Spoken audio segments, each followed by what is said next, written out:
or with other worldly gains in any area of human gains. If a man is righteous, even if he is very poor, very simple, God would see to the righteousness of the man and would care for him as such. The other things become immaterial, because ultimately God is righteous. Ultimately God is truth. So what he cares for is righteousness and truth. And this is illustrated in the form of a biblical story about Moses. It's made very clear from that story that once Moses was passing by a shepherd who was busy washing his clothes, cleaning his, taking the thorns out of his feet, etc., and cleaning his clothes, and picking lice from his shirt and things. And at the same time, he was busy talking to God.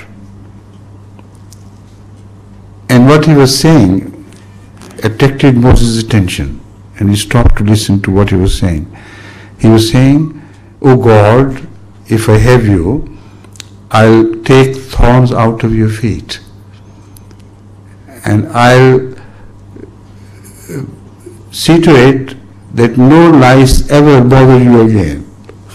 I'll pick out each lice and kill it, and I'll clean and wash your clothes and make you very clean and dainty and beautiful." When Moses heard this, he lost his temper. He said, "Oh, filthy this and that. What right have you got to insult God with these lowly ideas?" At that time, God spoke to Moses. He said, "What right did you have to interfere between me and my servant?" I was enjoying this talk because it spoke from the inner truth of that person, whatever it was. He was so true, so honest, so loving, and that is what I care for. So he rejected the greatness of Moses as compared to the simplicity and honesty of that small person. This is what God always cares for: righteousness and sincerity in persons. If you cultivate that, then you know how to get closer to God. There is no other way. Thank you. The next question is from Mr. Brian Heath. Yes, please. If one chooses to convert to Islam, do they have to change their name to an Islamic name? Not necessarily. And that was It all depends on what names do they possess. If the names have a flavor of idolatry about them, then they must be changed, not otherwise. All the names of the Arabian people who became Muslims remained as such, except for those names which had that idolatrous sense. If their names, had some sense of idol worship in them, then they had to be changed, and they were changed, not otherwise. In the Christian world today, in the West, the names have no such thing at all, to my knowledge. They are given to people even without thinking why they are given to people. Mr. Woodward, Mr. this and that. No meaning is emphasized, but just the names are given after streets, after trees, after things, after material objects, and so on and so forth.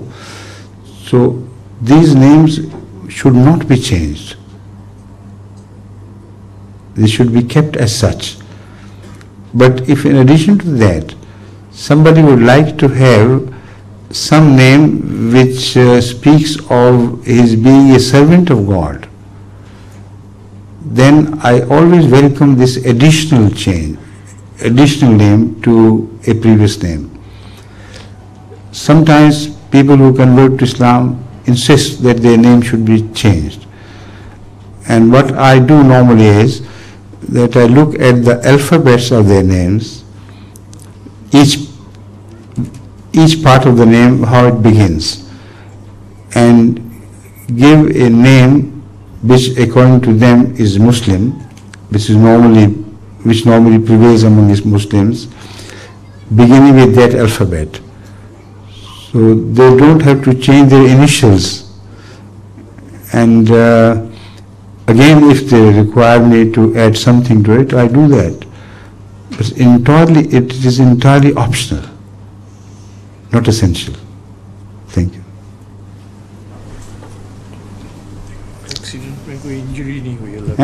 Accident में कोई injury. Alhamdulillah, the news is that although the accident appeared to be very grave, but no one is injured.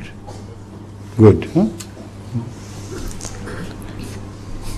The following question is from three full-time students, Mauritian full-time students. They are Shehzad Banu, Mohammed Subrati, and Azad Hussain Bakas. Where are they? Please sit, mashallah. Please sit down. Yes. Right, please. They ask, if Islam promotes equality between the sexes, why are there no female Maulana? No females? Maulana, I think the missionaries. Maulana. Maulana. Female Maulanas? Yes. There are many female Maulanas, but they don't know. Among the ladies sitting over there, I know many ladies who are well versed in Islam, and they are worthy of being called Maulanas, but the word Maulana is only applicable to men. That is why they are not called Maulanas. But actually they are Maulanas. Now, he may be referred to as Maulana, but his wife is more educated in Islam. She is a gold medalist in Islamic studies, but she is not referred to as Maulana. So all her qualities of knowledge are transferred to him. So there are Maulanas in essence, but such girls and ladies are not referred to as Maulanas. Now, why are you interested in Maulana girls?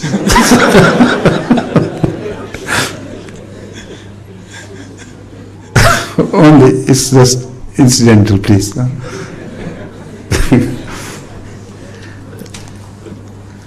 The next question is from Mrs. Safinaz Gangu, who's a Mauritian. Yes. She asks, in Surah Lahab, Yes, please. in Surah Lahab, does the meaning apply only to Abu Lahab and his wife, or does it apply to the whole world? Can you please elaborate on the subject?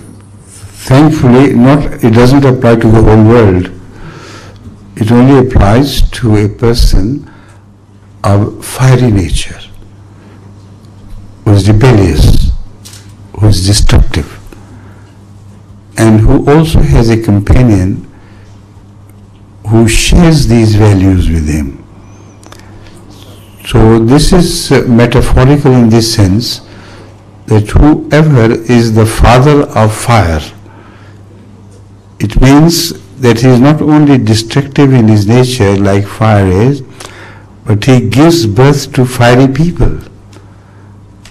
And as such, his wife promotes this quality or bad habit of the husband, and both together leave a very bad influence on humanity. This is the meaning of Abu Lahab wa imra'atuhu, and his wife. Thank you. Hazur, with your permission, we have an anonymous question. Please. From a Sunni Muslim who says Yes. it's Mauritian. Two questions, in fact. One, did Jesus die on the cross or not? As the Quran says that he was not killed.